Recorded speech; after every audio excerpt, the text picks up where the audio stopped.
오늘 주시는 말씀은 하나님께서 여러분들의 평생 자기 인생 코스에서 전환점이 되기를 시도하시면서 영어로 터닝 포인트라고 합니다.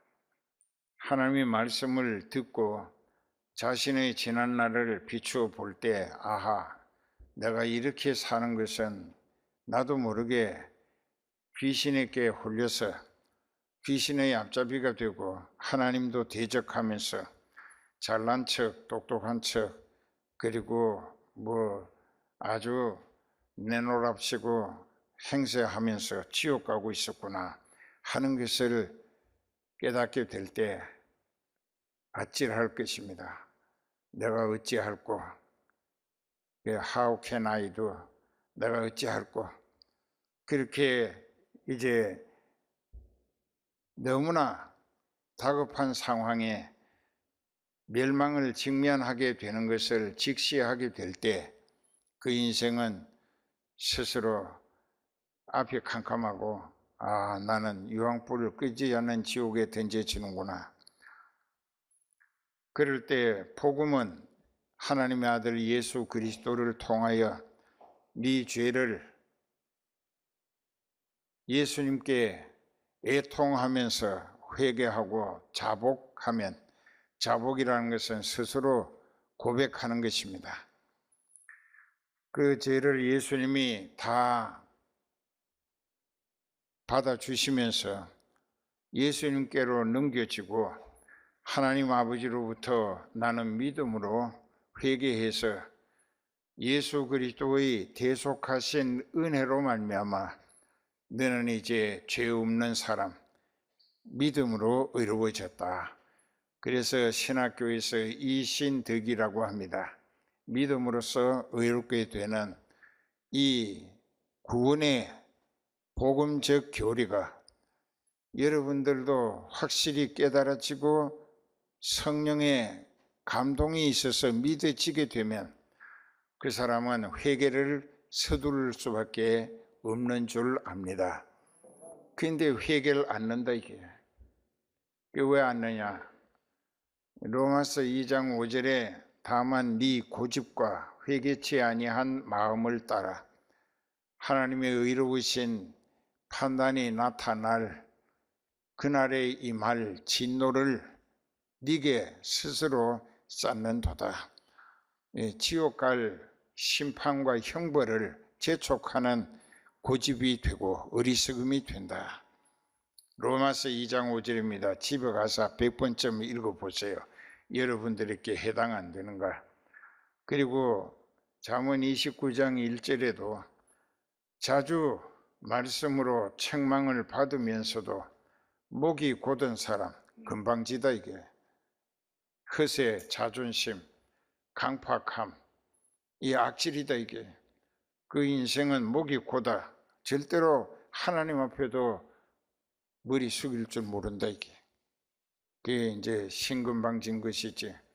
그런 인생은 갑자기 패망을 당하고 갑자기 패망을 당하고 피하지 못하리라. 잠언 29장 1절의 말씀입니다. 이제 이쯤 듣고 세례 요한에 대한 기록이 1절부터 시작됩니다. 그때 세례 요한이 이르러 유대 광야에서 전파하여 가로되 회개하라, 천국이 가까웠나니라. 이 회개는 우리 말 단어로는 뉘우칠 회자, 돌이킬 다시 개자가 있고 그 다음에 돌이킬 회자, 다시 개자가 있습니다. 그러니까 이렇게 신방편에다가 몇 자를 쓰면은 이건 뉘우칠 회자야. 내가 잘못 살았구나 하는 것을 깨달았을 때 뉘우치는 것, 그것을 뉘우침으로 하나님을 향하여 내가 어리석게도 마귀에게 사로잡혀서 마귀의 사주를 받고, 사주라고 하는 것은 생각 사자 넣을 주자 한문으로 마귀가 넣어주는 생각대로 순종하며 하나님 대적하고 죄를 지었다 이게. 그것은 나로 하여금 꺼지지 않는 유황불 지옥에 더 빨리 들어가도록 서두르는 어리석은 생활이었다는 것입니다. 그것을 뉘우치며 다시 바로 서자고, 내가 지옥 안 가고 천국 가야 되겠다고 하나님을 향하여 방향을, 지옥 가던 인생이 하나님을 향하여 돌아선다 이게. 회개하라, 천국이 가까웠다. 그 세례 요한은 예수님보다 6개월 먼저 태어났습니다. 남도 아니고 친척간입니다. 그런데 그 세례 요한이 성령이 잉태케 하심으로 그도 잉태됐어요. 그 보통 아버지 어머니가 나이가 다 늙고 어머니 엘리자벳이라고 하는 사람이 그 여자의 생리 기능이 다 말라버렸어요. 애기 못 가질 상태입니다. 그런데 천사 가브리엘이 그 사가랴라고 하는 사도 세례 요한의 아버지가 제사장이었는데 이 성전 안에서 기도하고 있을 때 하나님이 가브리엘 천사를 보내가지고 다 늙었지만 네 아내 엘리자벳이 아들을 낳을 것인데 이름까지 지어줬어요. 이름을 요한이라고 해라. 저가 큰 자가 되고 하나님의 아들의 길을 예비하는 사명을 감당하게 될 것이다. 자, 이것은 그 역사적으로 따지면 460년 전에 말라기 3장 1절에 내가 내 사자를 네 앞에 보내리니 그가 네 길을 예비하리라. 이게 세례 요한을 두고 하나님이 예언하신 겁니다. 이런 것을 우리가 성경을 종합적으로 구약과 신약 31,067절수가 되는데 이 모든 말씀의 핵심은 예수 그리스도에 대한 기록이다 이게. 성경은 구약 신약 없이 전부 1600년에 걸쳐 약 43사람에 의해서 성령으로 충만하게 해가지고 하나님이 불러주시고 받아 적은 것이 이 바이블 성경이라는 거예요. 그러니까 1600년 걸렸기 때문에 1600년 전에 산 사람도 있고 그 1600년 뒤에 이제 세례 요한이 마지막 선지자로, 마지막 선지자입니다. 예수님 직전에. 그래서 이제 하나님은 그 당시 생활 형편이 달랐고 언어와 문화가 달랐고 사회적 풍토와 예절이 달랐고 다 다른 사람들끼리 하나님이 불러주시는 대로 이제 모세오경은 모세를 통하여 창출, 레민신 5권을 쓰게 하셨고 그 다음부터 이제 쭉 내려오는 것은 그 역사서가 있고 시가서가 있고 또 그 다음에 잠언이 시편이 있고 잠언이 있고 그게 다 시가서입니다. 그 다음에 이제 신약 성경에 와가지고 마태, 마가, 누가, 요한, 사복음이 있고 그 다음에 이제 사도행전이 있고 그렇게 하고 나서 로마서, 고린도, 전후서, 갈라디아서 그리고 에베소서, 빌립보서, 골로새서 해가지고 쫙 신약 성경이 27권이 기록됐다 이게. 그 중에 14권이 사도 바울을 통하여 하나님이 불러주시고 기록한 것입니다. 이런 것을 우리가 깨달을 때에 성경은 하나님의 말씀이야. 그러니까 하나님의 말씀이 있다고 하는 것은 하나님이 계신다는 증거예요. 맞아요? 그땐 큰 소리로 아멘 해야 되는 거예요. 그게 맞으면, 안 맞으면 지옥 가라고. 뭐 할 수 없지 뭐. 쥐어줘도 보여줘도 체험시켜줘도 못 믿겠다고 하면 그 인생은 지옥 가게 되더라도 할 말이 없어요. 믿을 만한 증거를 충분히 주셨는데, 그러는데 이제 그 세례 요한이 어떤 사람이냐? 이사야 40장 3절에 보면 광야에 외치는 자의 소리가 있어 가로되 회개하라 천국이 가까웠느니라. 이사야 40장 3절을 여기 인용된 것입니다. 이 요한은 낙타 트롯을 입고 허리에는 가죽띠를 띠고 집도 없고 가족도 없어요. 혼자 살아요. 그러면 기도하기 위해서 산이나 강가에나 벌판에 살았습니다.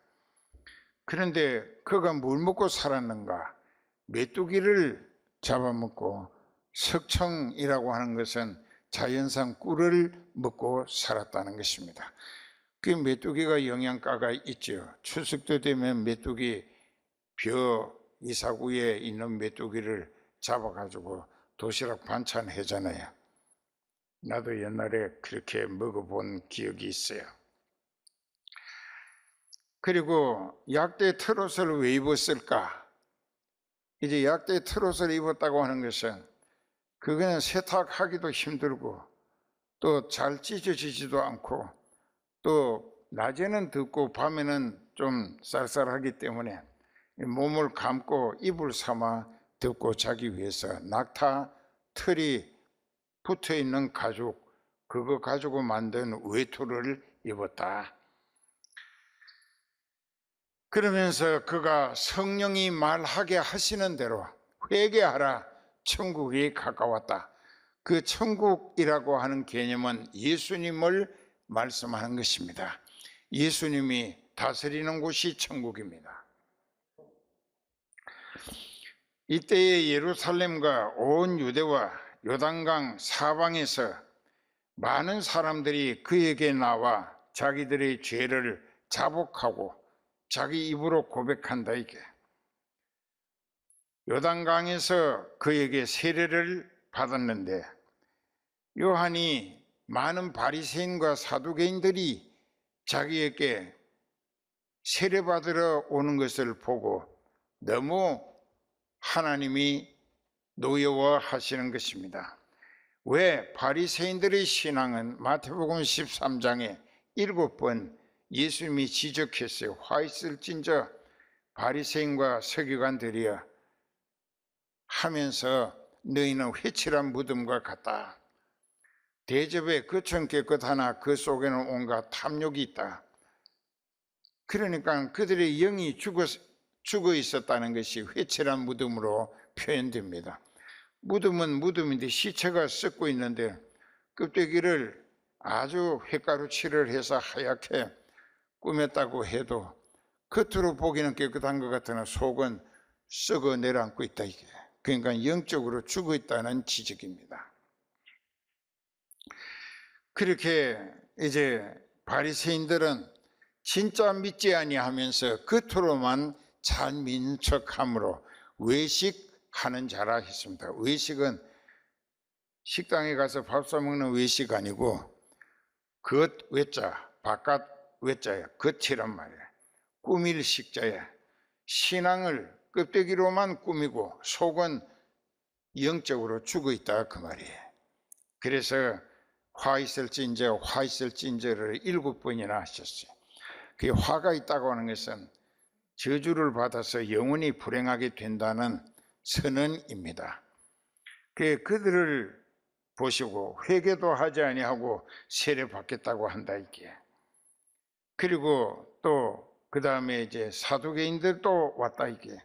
사두개인들도 어떤 일을 했기 때문에 하나님이 예수님이 그토록 못마땅해 하시고 화를 내시는가.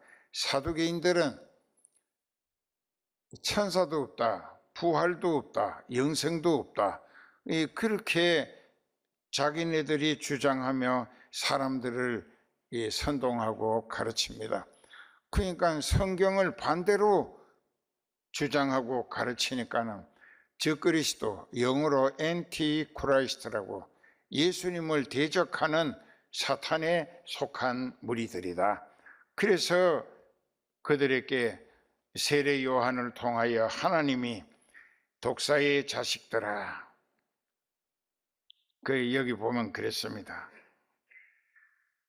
그 바리새인 심령이 죽어 있고 겉으로만 잘 믿는 척 꾸미며 그걸로 행세하기를 좋아하는 바리새인들, 또 부활도 없고 영생도 없고 천사도 없다고 하는 이 사두개인들이 세례 베푸는 데 오는 것을 보고 세례 요한이 성령이 말하게 하심으로 하는 말입니다.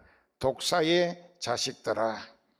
이건 마귀에게 완전히 사로잡히고 마귀의 앞제비가 돼서 마귀에게 충성하는 표현을 독사의 새끼들이라고 그렇게 야단을 친 것입니다. 이 독사의 자식들아, 누가 너희를 가르쳐 임박한 진노를 피하라 하더냐? 임박한 진노가 뭐냐? 하나님의 너희들의 죄값으로 너희들이 멸망당하게 될 형벌의 심판이 다가오고 있다. 이게 그 뒤에 40년 뒤에 그들이 다 죽었어요. 로마 군대에게 다 죽었어요. 이제 이런 것을 이제 생각하면서, 그러므로 회개에 합당한 열매를 맺고 이 회개에 합당한 열매를 맺으라. 여러분들에게도 회개하라고 여러 번 심야 기도회 때도 재촉을 하고 했었는데요. 회개는 합당한 열매를 맺었을 때에 하나님으로부터 그 회개의 진정성을 인정받아 죄를 용서받을 수 있게 됩니다. 그러니까 어제 장바닥에 가서 거짓말하고 나쁜 짓 했다 이게.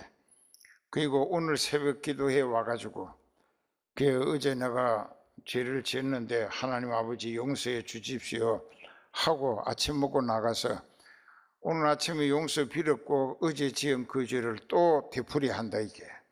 그 사람은 회개에 합당한 열매가 없게 되어진다 이게. 근성으로 거짓부름으로 하는 회개다 이 말이에요.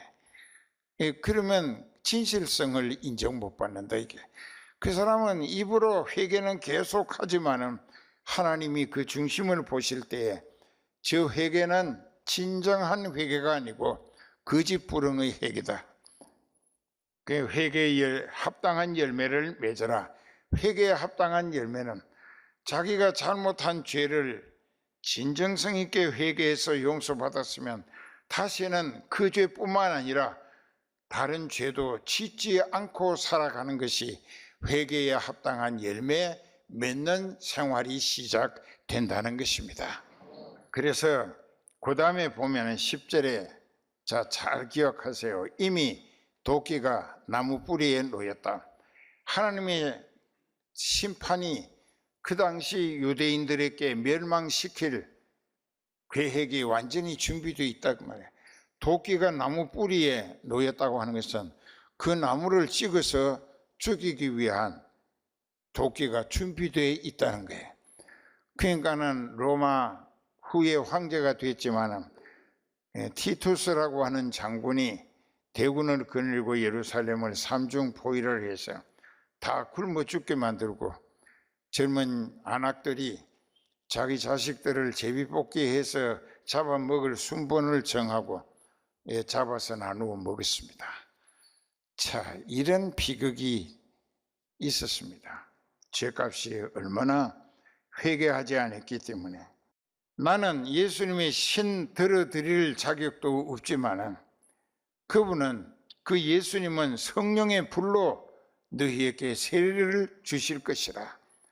그리고 성령의 불 받은 사람과 교회 다녀도 목사고 장로고 해도 성령을 받지 못한 사람은 예수님이 마지막 흰 보좌에서 대심판하실 때에 그 성령 받은 사람은 아버지께서 너희를 위하여 예비하신 아버지 나라를 상속받으라. 천국 들어간다 이게. 그런데 반대로 성령 못 받은 사람은 꺼지지 않는 불에 던져 넣는다 이게. 거기서 슬피 울고 이를 갈게 될 것이다. 왜 슬피 우는가? 내가 전에 교회 다닐 때에 진짜로 믿을 걸 그걸 후회하면서 슬피 울고 또 이를 간다. 내가 그때 그 늙은 목자가 그렇게 울며 애간장 태우게 외치고 호소하고 야단치고 했는데, 그때 내가 왜 철저히 회개하고 죄를 용서받아서 나도 다른 성도들처럼 성령을 받았어야 했는데, 그걸 못한 것이 자기 자신이 미워지고 원망스러워서 지옥 불구덩이에 들어가면서 슬피 울고 이를 간다, 이게. 그런데 간단합니다. 이제 뭐가 간단하냐? 예수님을 믿음으로 철저히 회개해서 죄를 용서받고 예수님이 주시는 성령으로 불세례를 받은 사람은, 즉 불세례, 이 머리부터 발까지 성령이 충만해진다, 이게. 나처럼 성령에 완전히 사로잡혀야 돼. 그리고 성령이 인도하시면서 나를 마음껏 붙들어 쓰시게 성령께 쓰임받기를 소원하고 힘써야 되는 거예요. 그러니까 그 성령이 나를 통하여 하나님의 뜻을 이루어 드리도록 붙들어 쓰시며 역사해 가신다. 그렇게 되면은 그 사람은 성령의 불에 이끌리는 사람이에요. 쓰임받는 사람이에요. 또 성령 받았기 때문에 하나님의 아들이라. 로마서 8장 16절에 네게 오신 성령이 너로 더불어 하나님의 자녀인 것을 증거하신다. 그 다음에 그 다음 17절에 보면 하나님의 자녀이면 후사는 대를 잇는 사람을 후사라고 합니다. 곧 그리스도와 함께하는 후사니 그와 함께 영광을 얻기 위하여 고난도 함께 받을 줄 알아야 하느니라. 하나님 나라를 예수님과 함께 물려받는다, 이게. 그러니까 그 하나님 나라 확장을 위하여 더 많은 영혼 구원시키기 위하여 고난도 받을 줄 아는 성숙된 신앙인이 되어야 된다, 이게. 그 자기가 뭐 여러 가지로 희생하고 또 고통을 겪고 부담을 지고 뭐 이렇게 하더라도 한 영혼을 천국 들여보내기 위하여 애쓴 수고는 하늘의 별과 같이 빛난다고 다니엘서 12장 3절에 딱 적혀 있다고.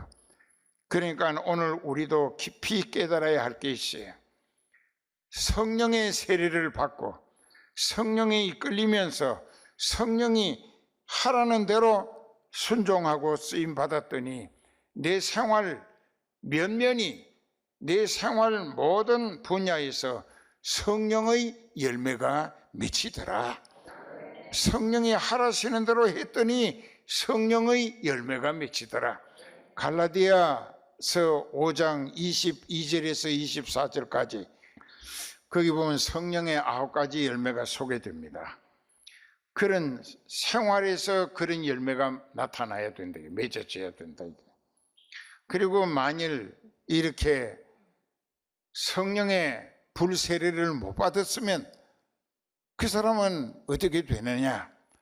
그 사람은 꺼지지 않는 유황불에 영원토록 죽지도 않고 심판의 부활로 되살아서 꺼지지 않는 유황불에 던져 그 불꽃 속에서 영원히 불에 타며 시달린다, 이게. 죽는 게 아니에요. 아까 구더기도 죽지 않는다고 했잖아요. 거긴 죽는 게 없어요. 그 죽지 못하게 심판의 부활로 되살려 가지고 꺼지지 않는 지옥불에, 그게 유황불이라고 했다고. 거기 영원토록 시달리는 거예요. 그러니까는 왜 성령의 불세례를 받아야 한다? 왜 성령 받아야 하는가? 성령 못 받으면 꺼지지 않는 유황불에 던져져서 영원토록 그 고통 가운데 시달려야 하기 때문입니다. 그 죄값으로 영원토록 안 믿고 회개치 아니한 죄값으로 꺼지지 않는 유황불에 영원토록 시달리는 불행과 고통의 신세가 되고 만다. 그게 어떻게 하시겠어요? 오늘 성령 불세례 주시기 위하여 목사에게 이 말씀 선포하라 하신 줄 믿습니다. 그러면 이 시간 철저히 회개하고 모두가 다 성령에 사로잡히는 성령의 불세례를 받으면 지옥을 등지게 돼. 천국을 향하여 새 출발하게 돼. 그 사람을 하나님은 믿음의 아들, 딸이라고, 내가 그들을 인하여 기쁨을 이기지 못해야 한다. 그리고 하나님께서 하늘나라를 그들에게 물려주시겠다. 상속자가 된다, 이게.